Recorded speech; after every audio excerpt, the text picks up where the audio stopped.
Hello friends, কেমন আছো তোমরা? আশা করি ভালোই আছো। চলে এসেছি আবার একটা নতুন ভিডিও নিয়ে।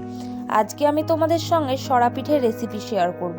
সরা পিঠে কীভাবে তৈরি করতে হয় সেই সমস্ত কিছু আমি তোমাদের সঙ্গে এই ভিডিওটার মাধ্যমে শেয়ার করব। চলো তাহলে ভিডিওটা শুরু করি, তোমরা সম্পূর্ণ ভিডিওটা দেখতে থাকো। প্রথমে আমি উনুন জ্বালিয়ে সরা ও মুচিটাকে বসিয়ে দিয়েছি গরম করার জন্য। তারপরে এদিকে গোলাটা গুলে নিয়েছি। পিঠের গোলাটা আমি তৈরি করেছি আলু চালের গুঁড়ো ও সামান্য একটু লবণ দিয়ে। লবণটা পরিমাণ মতো দিতে হবে। আর এই যে গোলাটা, এটা একটু সামান্য একটু মোটা করতে হবে যাতে পিঠেটা ফুলকো ফুলকো হয়। তাছাড়া এক্সট্রা কোনো কিছু এই গোলার মধ্যে দেওয়া নেই। তারপরে গোলাটা গুলে নেওয়ার পরে হাতা করে এক হাতা গোলা আমি সরাই দিয়ে দিয়েছি। তারপরে মুচি দিয়ে সেটাকে ঢেকে দিয়েছি। তারপর মিনিট দুয়েক উনুনে ভালো মতো জাল দেওয়ার পরে পিঠেটা আমি তুলে নিয়েছি। আর সরা পিঠে করতে হলে উনুনটাকে বেশ জোরেই জ্বালাতে হয়, তবেই বেশ তাড়াতাড়ি আর সুন্দর সুন্দর সরা পিঠে হয়ে যায়। তোমাদের মধ্যে কারা কারা সরা পিঠে খেতে ভালোবাসো চটপট কমেন্টে জানাও দেখি।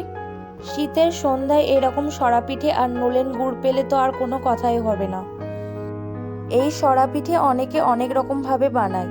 অনেকে দেখেছি ছাঁচের ওপর করে, আমাদের গ্রামে সচরাচর মানুষরা এইভাবেই করে, এরকম তাওয়ার মধ্যে দিয়ে মুচি দিয়ে ঢাকা দেয়। আর হ্যাঁ, তোমাদের অনেকের মনে হতে পারে এই মুচিটাকে কেন আমি জলের মধ্যে রাখছি। বড়রা বলে যে এই মুচিটাকে ঠান্ডা জলের মধ্যে রাখলে পিঠেটা বেশ ফুলকো ফুলকো হয়, তাই কি আর এটা জলের মধ্যে রাখা। আর পিঠেগুলো এর থেকেও সুন্দর আর ফুলকো হয়। যেহেতু আজ আমার গোলাটা একটু পাতলা হয়ে গেছে, তাই আর সেরকম ফুলছে না। তোমরা সামান্য একটু মোটা করবা, তাহলে আর একটু বেশি ফুলবে।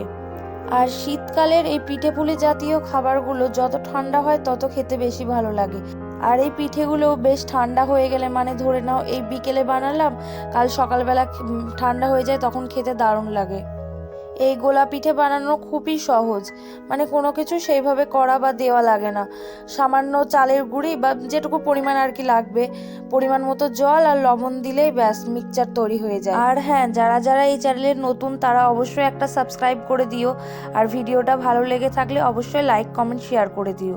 তো আজকের ভিডিওতে এই ছিল সরা পিঠের রেসিপি। তো শীতের সন্ধ্যায় তোমরাও যদি কিছু বুঝতে না পারো যে কি খাবে, তো সেক্ষেত্রে এরকম চটপট সুন্দর সুন্দর সরা পিঠে বাড়িতে বানিয়ে নিতে পারো। এটা গ্যাসেও হয়, কিন্তু অনেক সময় লাগে। ধরে নাও একটা পিঠে বানাতে প্রায় 7 থেকে 8 মিনিট লেগে যাবে গ্যাসে, সেক্ষেত্রে চুলা হলে 2 মিনিট সময় লাগে। তো সমস্ত পিঠে বানিয়ে নেওয়ার পরে আমি 3টে পিঠে ও নলেন গুড় নিয়ে খেতে বসে গেলাম।